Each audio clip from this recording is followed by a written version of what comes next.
여전도의 주체로 성경 쓰기가 있었습니다. 올해 전도 주제인 것처럼 사도행전을 이번에 특별히 썼는데요, 제가 사인해 드리면서 굉장히 은혜를 받았어요. 세 가지만 말씀드릴게요. 첫 번째는 많은 분들이 참여한 것에 은혜 받았어요. 남편이 함께 쓰고 자녀가 함께 쓴 분이 있었고, 또 제가 보기에 저분 진짜 바쁜데 어떻게 썼을까 하는데 어떤 분이 거기에 그렇게 멘트를 남겼더라고요. 몸도 너무 아프고 손도 너무 아픈데 진통제 먹으면서 썼어요. 근데 두 번째, 제가 또 엄청 은혜 받은 게 붓글씨로 쓰신 분이 있어요. 한번 보세요. 놀랍게도요, 이 붓글씨로 이 수십 장을 쓰신 이분이 연세가 80세 된 은퇴권사님 이걸 쓰셨고, 또 십자가로 이렇게 주기도문도 쓰고 사도신경도 쓰고 이것도 더 쓰셨더라고요. 감동이었어요. 셋째, 진짜 감동된 것은요, 이 사도행전 28장을 다 쓰고 마지막에 이런 멘트를 남기셨더라고요. 사도행전 29장을 제가 이루어내는 남은 생이 되기를 다짐합니다. 그래서 제가 아멘 해놨어요. 전에 우리 교회 표어 중에 하나가 사도행전 29장 우리가 씁시다 였거든요. 한번 해봅시다. 사도행전 29장 우리가 씁시다. 우리 옆 사람을 보며 합시다. 사도행전 29장 우리가 씁시다. 우리는 주님의 지상 명령을 받은 사람들이죠. 우리 교회가 감사하게도 해외 선교를 자꾸만 늘려가고, 또 곳곳에 학교도 짓고 교회 짓고 우물도 파주고 하는 일 너무 감사해요. 국내에서도 많은 선교 사역 감당하는 것 너무너무 감사해요. 이제 노예만 가보면은 그동안 우리가 계속 했던 것들이 이제는 다 드러났나 봐요. 이렇게 구미시민교회가 많은 교회 도와준 줄 몰랐다, 이런 말을 종종 들어서 이게 우리 모든 성도들과 함께한 하나님의 은혜다라는 것을 고백하게 합니다. 그럼에도 불구하고 제가 늘 참 아쉬워하는 게 있어요. 그게 뭐냐면, 우리 교회가 이렇게 점점 사람들이 함께 늘어나면서 예배를 드리지만은 이게 이제 이미 믿던 분들이 오신 경우 이사 와서 너무 감사하죠. 근데 순수하게 예수 전혀 안 믿는 분에게 복음을 전하여 이렇게 예수 믿게 하는 것은 매우 적다라는 사실이에요. 복음을 전하자 그러면은 이제 종종 우리는 이런 핑계를 대잖아요. 저 말을 못해요. 저는 다른 건 다 하겠는데 무섭고 두렵고 막 떨려요. 제가 그런 분 잘 알고 있어요. 그분은 위대한 전도자인데 바로 사도 바울입니다. 그의 고백을 보십시오. 나는 그 일을 어떻게 해야 하는지 자신이 없었고 내가 그 일에 적합하지 않다는 것을 절실히 느꼈습니다. 더 솔직히 말씀드리면 나는 몹시도 두려웠습니다. 오늘 3절을 메시지 성경이 이렇게 번역했더라고요. 여러분, 그게 무엇이 그를 약하고 두렵게 했습니까? 육신의 질병이었잖아요. 안질인지 간질인지 그에게 끊임없이 고통 주는 그 질병. 그래서 그의 선교 사역에 가장 크게 동행했던 사람이 의사 누가였어요. 외모적 컴플렉스도 있었어요. 머리가 거의 없었고 좀 안 생기셨나 봐요. 그래가지고 사람들이 놀리기도 하고 그랬잖아요. 또 말이 어눌했다고 그래요. 저의 글에는 힘이 있으나 말에는 좀 이상하다. 그래서 비판받았고요. 핍박에 대한 두려움, 유대인에 대한 핍박, 로마에 대한 핍박뿐만 아니라 자기가 개척한 교회에서도 배척받는 거예요. 이 고린도 교회 나중에 한번 내가 가겠다니까 오지 마라고 그러는 거예요. 얼마나 시험에 들었을까요? 주님은 이 두려웠다는 그에게 용기를 부어주셔서 그도 일을 할 수 있었던 거예요. 그 말을 한번 말씀을 읽어볼까요? 밤에 주께서 환상 가운데 바울에게 말씀하시되 두려워하지 말며 침묵하지 말고 말하라. 내가 너와 함께 있음에 어떤 사람도 너를 대적하여 해롭게 할 자가 없을 것이니 이는 이 성 중에 내 백성이 많음이라 하시더라. 아멘. 사도 바울도 우리와 비슷해요. 주님이 용기를 주셨고 함께 주셔서 이 일을 행할 수 있었던 거예요. 그래서 저는 이런 카피를 늘 자주 말하잖아요. 이 땅에 그렇게 위대한 사람은 없는 거예요. 그 연약한 자를 쓰시는 하나님이 위대하십니다. 한번 고백해 봅시다. 연약한 나를 쓰시는 하나님이 위대합니다. 우리 옆 사람과도 한번 인사합시다. 연약한 우리를 쓰시는 하나님이 위대하십니다. 아멘. 연약하고 두려워 떨었던 사도 바울, 어떻게 복음을 전합니까? 내 말과 지혜로 하지 않겠다고 말씀하고 있어요. 고린도에 복음을 전하기 전에 바로 전 아테네죠. 아테네에서 복음을 전했거든요. 아테네가 어떤 지역입니까? 이 소크라테스, 플라톤, 아리스토텔레스 등 헬라 철학이 근거지였어요. 그 헬라 철학의 도시에 딱 가니까 사도 바울 안에 막 꿈틀거림이 일어나는 게 있어요. 사도 바울은 히브리인이고 또 로마 시민이고, 그래서 유대인의 율법뿐만 아니라 헬라 철학에도 능통했거든요. 그러니까 그 지식의 욕구가 팍 일어나서 그래 한번 제대로 붙어보자, 그래가지고 그들과 논쟁한 거예요. 사실 그는 배운 자에게는 배운 자답게, 또 못 배운 사람에게는 못 배운 사람답게, 있는 자에게는 있는 자답게, 없는 자에 없는 자답게, 그게 지혜라고 생각했거든요. 그래서 그 사람들과 만나서 철학적 논쟁하고 변쟁을 벌였어요. 그 결과가 어떻게 됐을까요? 안타깝게도 교회를 세우지 못한 거의 유일한 곳이 돼버렸어요. 사람들은 바울과 논쟁하면서 신기해하고 호기심도 있었지만 그것이 믿음에까지 이루어지지는 않는 거예요. 사람들이 감동받긴커녕 비아냥거리고요, 요즘 말로 바울 가지고 놀리는 것. 그러자 바울의 그 모멸감, 자괴감으로 말미암아 참 낙심되는 거죠. 자기의 그런 인간적 신념들이 와르르 무너지는 거예요. 다른 곳에처럼 모진 핍박이 있었던 것도 아닌데 이 아테네에서만큼은 전도에 실패한 거예요. 이 철학적 논쟁하는 가운데 십자가 초점을 잃어버리고요, 자기 지혜와 지식 의지하는 가운데 성령님 의지하는 것을 놓쳐버린 거예요. 사울이 아테네 전도 실패를 통해서 신앙의 신비, 전도의 신비를 다시 깨닫게 됩니다. 그래서 결단하는 거예요. 이제 참된 힘이 무엇인지 고린도 전도를 전도하면서 오늘 이 고백을 하잖아요. 형제들아, 내가 너희에게 나아가 하나님의 증거를 전할 때 말과 지혜의 아름다운 것으로 아니하였나니. 사람의 말이 아무리 잘해도 그것으로 역사가 일어나지 않는 거예요. 물론 전도에 말이 필요 없고 지혜가 필요 없다는 말이 아니에요. 말이 필요하죠. 말에 권세가 있어야 돼요. 또 무엇보다 필요한 게 지혜예요. 하지만 그것만 의지해서는 안 된다는 거죠. 지난주에 홀로 사시는 이모님을 장례식 예배 한번 드려달라고 모 권사님이 부탁하더라고요. 가서 사정을 들어보니까 90평생을 홀로 사신 분이에요. 근데 10여 년 이상을 그 권사님이 조카인데 잘 모시고 비용도 다 대주고 그래요. 너무 귀하잖아요. 요즘에 자기 부모도 못하는 경우도 종종 있는데, 그래서 또 신기한 것이 거기에 조카 손주들까지 그렇게 많이 있는 거. 요즘에 손주들 자기 할머니 할아버지 장례식 때도 그냥 잠깐 왔다 가고 잘 없어요. 근데 그렇게 있는 거예요. 너무 감사해서 이렇게 예배 드리고 다음 날은 어떻게 하냐고 여쭤봤더니 자기들끼리 한다고 해서 그래도 천국 한송 예배 제 화장터까지 못 가도 내일 새벽에 오겠다고 해서 새벽 5시 반에 가서 또 예배 드렸어요. 예배 드리면서 복음을 또 전했지만은 또 끝나고 식사하면서 제가 주머니에서 짜잔 꺼내가지고 또 이렇게 복음을 전했어요. 그리고 나니까 이제 대화가 자연히 전도 이야기잖아요. 그 권사님이 이번에 4.18 행복적재에 전혀 안 나올 것 같은 사람에게 용기를 내서 말씀하셨나 봐요. 우리 4.18 행복적재 한번 나오라. 그분이 골수 불교 신자인데 갑자기 그냥 한마디 던졌을 뿐인데 한 번 나가면 되냐고, 한 번이야 내가 가주지.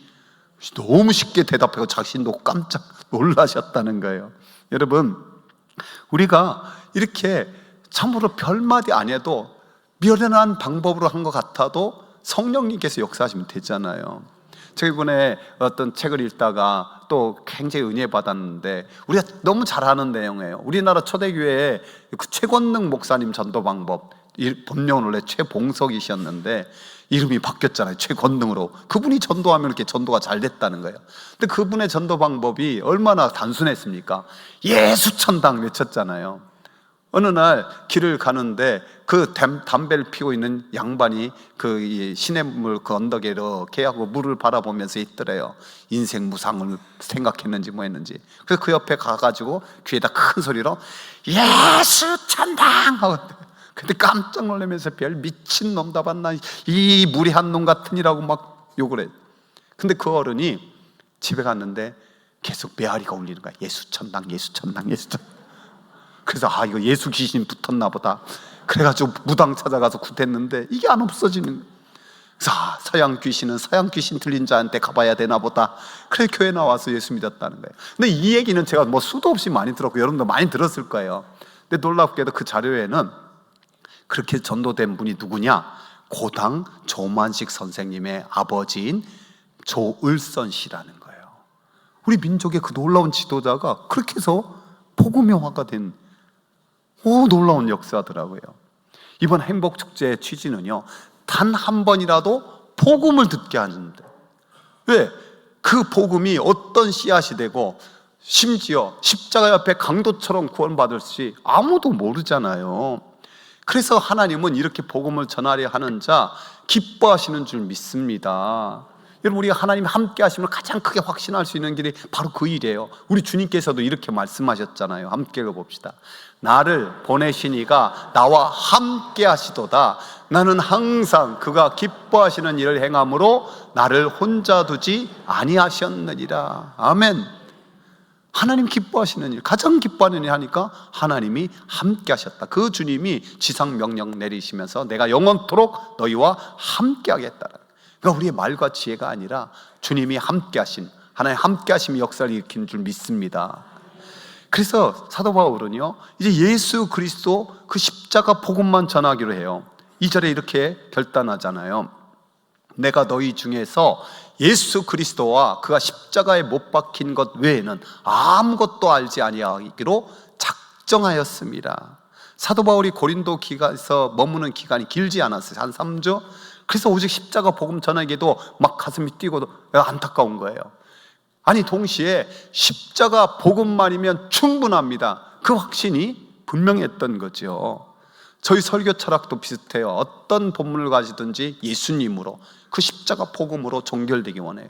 제가 종종 질문하면은 거의 90%는 예수님 하면 맞는다고 했잖아요. 바로 그런 거예요. 왜? 예수 그리스도 그 십자가 복음만 제대로 믿으면은 그 안에 인생의 모든 것이 담겨 있는 줄 믿습니다. 하나님을 제대로 만나면 모든 문제는 끝나는 줄로 믿습니다. 사도 바울이 이 십자가 복음을 전했더니 놀라운 변화가 있는 거예요. 우리 다시 한번 복음을 요약해 봅시다. 저를 따라서 합니다. 복음은 우리를 사랑하셔서 독생자를 보내주신 하나님의 은혜입니다.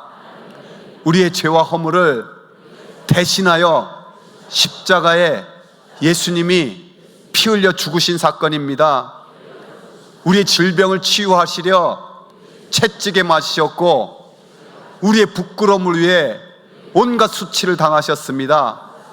예수님은 사망 권세 깨트리고 부활 승리하셨습니다. 할렐루야. 이 복음이 고린도 심령의 굳은 마음들을 무너뜨리기는 거예요. 심지어 회당장이 회개하고 죽게 돌아왔어요. 기적이 일어나고 교회가 세워지고 죄인들이 회개하니 그 도시가 변화되는 거예요. 십자가 안에는 의롭게 하는 능력이 있어 우리가 하나님 자녀가 되고, 성결케 하는 능력이 있어서 우리 영혼이 주님을 바라보게 하시고, 또 우리로 승리케 하는 능력이 있어가지고 이김을 주시는 하나님 앞에 감사하는 줄 믿습니다. 십자가 안에 능력이 있습니다. 그래서 우리가 겟세마네에서 승리하면은 골고다에서 승리하는 거예요.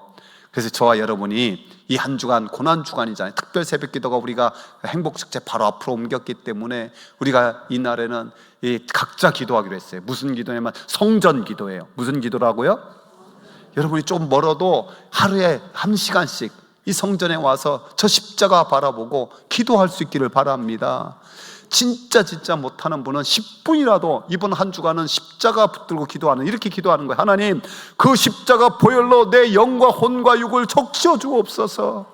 그 십자가 보혈로 내가 푹 잠기게 하여 주옵소서. 그 십자가 보혈이 우리 학생들은 공부하는 자리에, 우리 일하는 분들은 직장과 그 삶의 자리에 십자가 보혈로 덮어 주시옵소서. 여러분, 십자가 제대로 붙들면요, 나를 믿는 자는 부끄러움을 당하지 아니하리라 우리 주님 말씀하셨거든요. 그러니까 이 십자가 복음에 제대로 붙들리면요, 내가 원룸에 살아도 부끄럽지 않은 거예요. 왜? 하늘에 내 멋진 집이 있으니까. 내가 금반지 좀 없어도 괜찮아요. 하늘에서는 황금길을 내가 밟고 다닐 거니까 사람들이 나를 인정하지 않아도 너무 걱정하지 마세요. 하나님이 나를 얼마나 사랑하는데, 예수님이 나를 얼마나 존귀한 당신의 신부로 여기셔 주시는데. 할렐루야. 이 사도 바울은요, 이 놀라운 사랑을 이렇게 표현하고 있어요. 함께 읽어봅시다.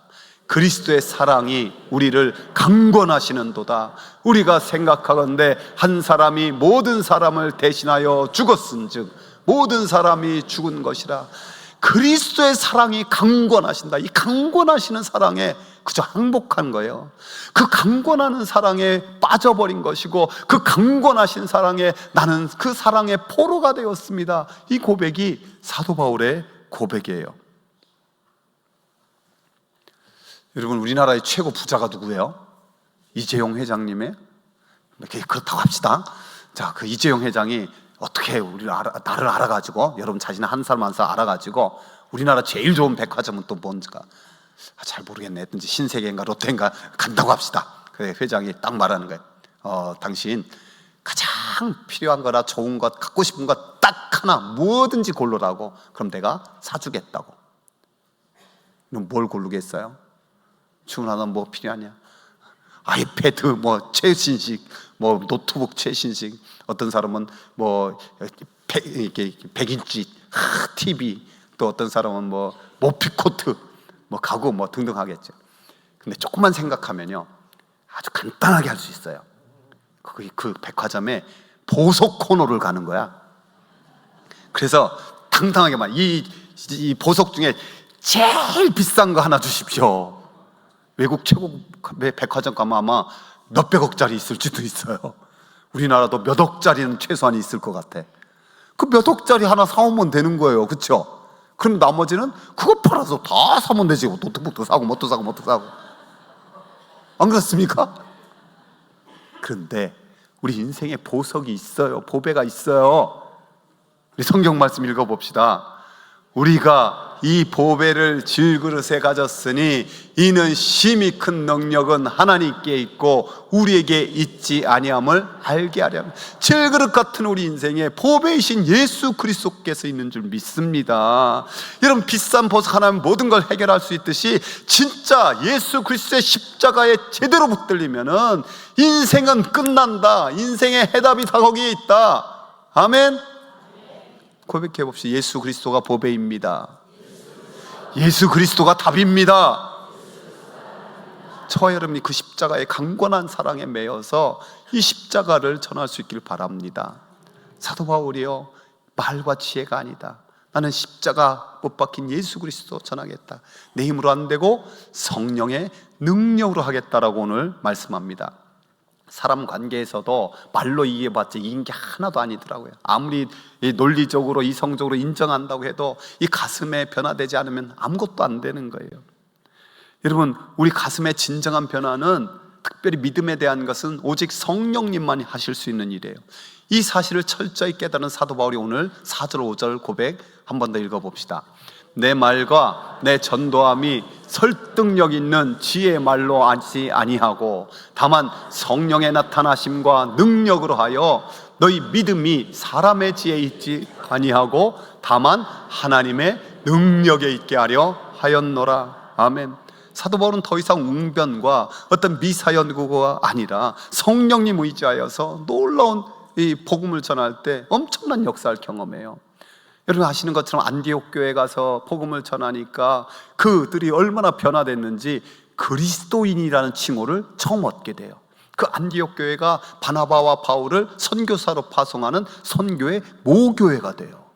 그래서 첫 번째로 갔던 지역이 구브로인데 거기서 마술사가 얼마나 복음을 회방하는지 아주 얄미워 죽겠어요. 그래서 그 마술사에게 안 되겠다, 사도 바울이 선포해요. 모든 거짓과 악행이 가득한 자여, 마귀의 자식이여, 모든 의의 원수여, 주의 바른 길을 굽게 하기를 그치지 아니하겠느냐. 보라, 이제 주의 손이 내 위에 있으니 내가 맹인이 되어 얼마 동안 해를 보지 못하리라. 그러니까 정말 눈이 깜깜해서 날 좀 잡아줄 사람 찾으러 다니잖아요. 에베소의 교회에서는 얼마나 놀라운 역사가 일어나는지 거기서 2년 동안 복음을 전하니까 이런 역사가 있었어요. 함께 읽어봅시다. 하나님이 바울의 손으로 놀라운 능력을 행하게 하시니 심지어 사람들이 바울의 몸에서 손수건이나 앞치마를 가져다가 병든 사람에게 얹으면 그 병이 떠나고 악귀도 나가더라. 이 어마어마한 역사, 손수건으로 앞치마로 역사가 일어나는. 그런데 하시는 것처럼 그 독심한 박해도 겸하여 받았어요. 사도 바울이 한 도시에서 복음을 전하고 이 도시로 저 도시로 떠돌았던 것, 사실 그 모든 도시에 복음이 필요한 경우도 있었지만은 박해가 있어가지고 복음을 전해서 교회가 좀 부흥하면은 그걸 견디지 못해 박해하니까 사도 바울이 떠날 수밖에 없는 거예요. 그래서 그 떠나고 저 도시로 가고, 여러분 자기가 세운 교회 아직 제대로 견고하게 서지도 못하는데 떠난다고 생각하면 어떤 심령이겠습니까? 마치 젖먹이를 떼어놓고 오는 그런 어미의 마음 아니었겠어요? 더군다나 사도 바울이 이 박해 가운데 수없이 매도 맞고 헐벗고 굶주리고 돌에 맞아서 죽은 것이다 갖다 버렸는데 거기서 일어나 살아서 다시 복음 전하고, 예루살렘 갈 때 성령께서 분명히 박해가 있다고 말하는데도 그는 자기 사명 선언을 이렇게 해요. 이 말씀도 읽어볼까요? 오직 성령이 각성에서 내게 증언하여 결박과 환난이 나를 기다린다 하시나 내가 달려갈 길과 주 예수께 받은 사명 곧 하나님의 은혜의 복음을 증언하는 일을 마치려 하면은 나의 생명조차 조금도 귀한 것으로 여기지 아니하노라. 아멘. 여러분 사도 바울의 이 놀라운 역사, 이 사명, 그 길을 어떻게 갈 수가 있었겠습니까?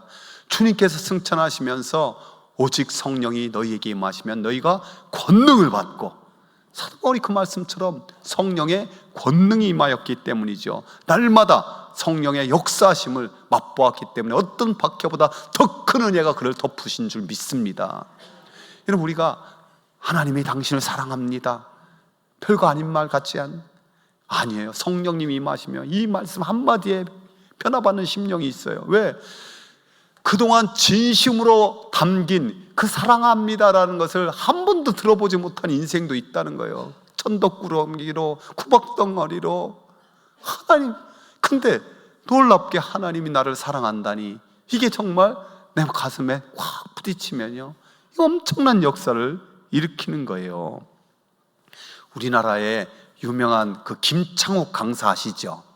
아주 재밌게 강의를 잘 하잖아요. 저도 많이 들어봤어요. 근데 이분이 상처도 많잖아요. 그래 또 역시 상처 얘기도 많이 하고 상처에 치유기도 하고 참 귀한 크리스천인데, 그분이 서울 강남의 청담동에 아주 유명한 레스토랑에서 멋지게 식사를 하는데 그 벽에 멋진 카피가 있더래요. 구름은 바람 없이 움직일 수 없고 사람은 사랑 없이 움직일 수 없다. 감격해가지고 무릎을 치면서 맞다. 구름은 바람 없이 움직일 수 없고 사람을 움직여야 되면 사랑이구나. 그 밑에 그 집 상호도 멋지게 써 있더래요. 병천순대. 순댓국 먹으면서 이 사랑, 거기에 다시 이 양반이 감동했다고 하는데, 여러분 우리가 전하는 뭐 프로폴리스 캔디, 뭐 김, 이게 사랑이 담겨서 하면은요 그 사랑이 성령의 감동으로 사람을 움직이게 되는 줄 믿습니다. 전도하기 정말 힘든 사람이 유태인들이에요. 이 사람들 예수님을 절대 메시아로 인정하지 않고 지금도 메시아를 기다리고 있어요. 그럼에도 불구하고 이 유태인들을 전도해서 전도왕이라고 불리는 사람이 있는데 모이셰 로젠이라는 사람. 이 모이셰 로젠이 자기가 유태인으로서 참으로 예수 그리스도께서 우리가 기다렸던 메시아다라는 걸 증거하는데, 그분이 어느 날 그런 말 했어요. 내 아내 세일은 그렇게 전도를 잘하는 사람이 아닙니다. 일평생 딱 2명 했습니다. 나와 내 딸입니다. 그래서 그 유대인 그리스도인들이 막 웃으면서 박수를 쳤어요. 그 의미를 알았기 때문에. 즉 한 사람 전도하면 그 사람이 어떤 역사를 이룰지 모르는데 상이 누구에게 있겠습니까? 지난 수요일 날 오신 이 황일구 목사님, 좀 짧게 했으면 더 좋았을 텐데 넘기는 그래도 그분이 핵심으로 전도한 것이 말하는 게 사촌 형이 자기를 전도한 게. 그분은 지금도 시골에서 농사 지으면서 소박하게 사시고 작은 시골 교회 섬기는 그런 장로님인데 얼마나 상이 클지. 왜? 전국 방방곡곡 다니고 세계까지 다니면서 복음 전하는 자기를 정성을 다해 전도했기 때문에. 여러분, 우리가 전도하는 한 사람이 어떻게 귀하게 쓰임받을지, 특별히 우리 자녀들이 자녀 손들이 어떻게 쓰임받을지 모릅니다.